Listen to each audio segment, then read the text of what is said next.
Assalamualaikum warahmatullahi wabarakatuh.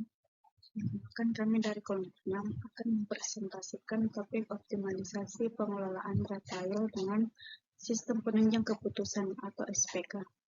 Adapun anggota kelompok kami yaitu yang pertama Muhammad Andri Fikri, yang kedua Muhammad Andri Saputra Wijaya, dan yang terakhir saya sendiri Asyara Hasan.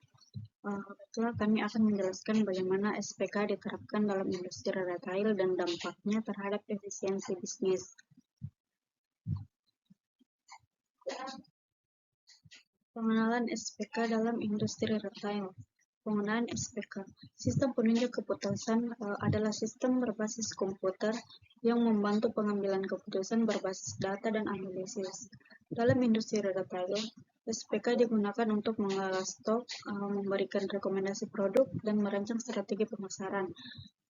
Bisa dilihat contoh penerapannya dapat dilihat di Shopee, Tokopedia, dan Amazon, di mana sistem mereka menganalisis perilaku pelanggan untuk memberikan rekomendasi produk yang sesuai.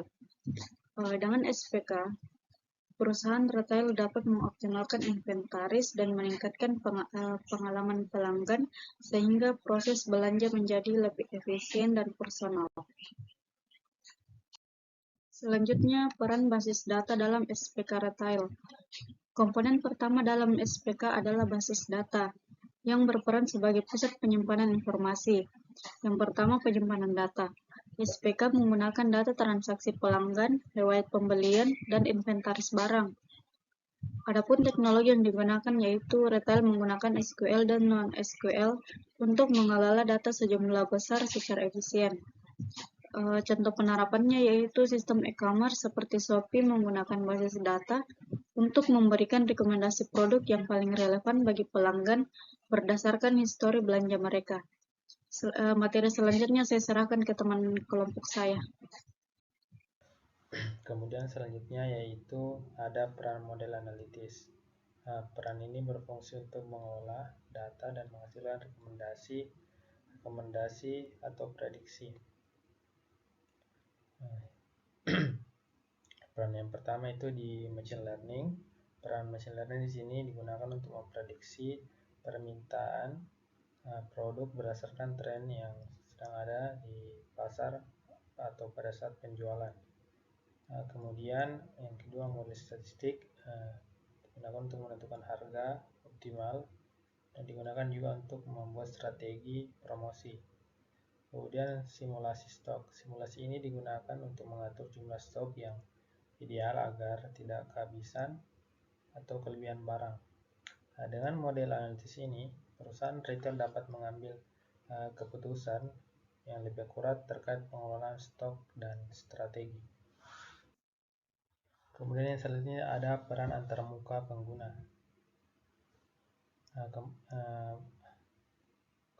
Komponen ketiga ini memungkinkan pengguna untuk berinteraksi dengan sistem secara mudah.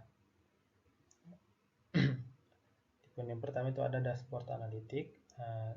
Dengan dashboard ini memungkinkan manajer retail melihat tren penjualan dan stok barang secara real time. Kemudian yang kedua ada rekomendasi otomatis. Sistem menampilkan saran produk yang relevan kepada pelanggan dalam platform e-commerce. Contoh penerapannya ini biasanya ada di marketplace seperti Shopee dan Tokopedia yang menggunakan dashboard berbasis data untuk menampilkan rekomendasi produk kepada pengguna. Kemudian ada manfaat implementasi SPK. Penerapan SPK dalam industri retail memiliki beberapa manfaat utama, diantaranya yang pertama yaitu efisiensi stok.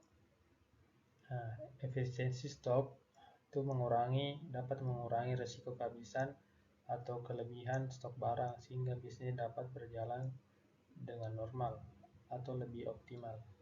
Yang kedua ada meningkatkan penjualan.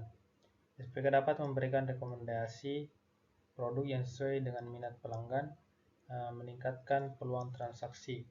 Dengan manfaat ini SPK membantu retail dan mengoptimalkan strategi bisnis dan meningkatkan kepuasan pelanggan.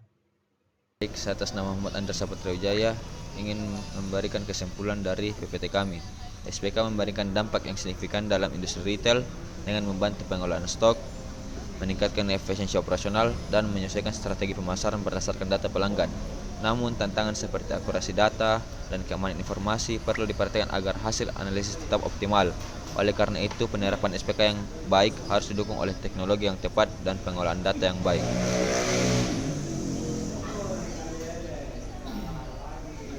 Baik, terima kasih atas perhatian dan waktu yang telah diberikan. Kami berharap presentasi ini bermanfaat dan dapat memberikan wawasan baru tentang penerapan SPK dalam industri retail. Sekian, Assalamualaikum warahmatullahi wabarakatuh.